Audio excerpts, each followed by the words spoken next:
Les obligations de l'État, elles n'ont de valeur que si on croit que l'État est solide et en capacité de rembourser. En fait, c'est vrai pour toutes les obligations.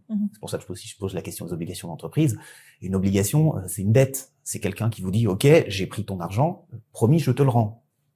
Si possible avec un petit peu de plus-value, un petit quelque chose pour rémunérer du risque pris, mais c'est promis, je te le rends. C'est ça que vous avez. Quand vous prêtez l'argent à l'État, vous n'avez qu'une promesse en retour. La solidité de ce placement, c'est la solidité de la promesse. Le problème, c'est qu'aujourd'hui, l'État français, il arrive quand même avec un montant de dette absolument colossal. Il cherche même plus à la rembourser, la dette française. On dit que l'État cherche de l'argent sur les marchés.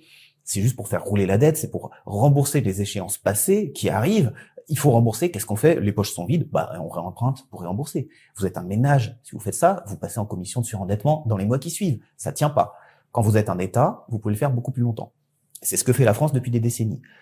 Le souci, c'est que maintenant, donc, on arrive au point de rupture où on se dit que ça peut commencer à coincer. Alors, je rentre pas dans les détails aujourd'hui, on a toute la conférence pour en parler, mais le problème, c'est que l'État français doit lever 300 milliards cette année, qu'on n'est pas sûr qu'il pourra les trouver. Donc, est-ce que les obligations d'État sont sûres? Elles sont sûres si vous pensez que l'État français peut continuer à trouver d'autres gens pour lui prêter, pour vous rembourser. Et je réinsiste là-dessus parce que c'est le point critique, c'est que l'État français, il ne prévoit même pas de vous rembourser quand vous lui prêtez de l'argent, il prévoit qu'il trouvera quelqu'un pour vous rembourser. Ça, c'est le principe d'un montage de Ponzi. Et encore une fois, si vous êtes un acteur privé et que vous essayez de mettre ça en place, vous allez en prison. C'est interdit de mettre en place des schémas de Ponzi. L'État, il le fait.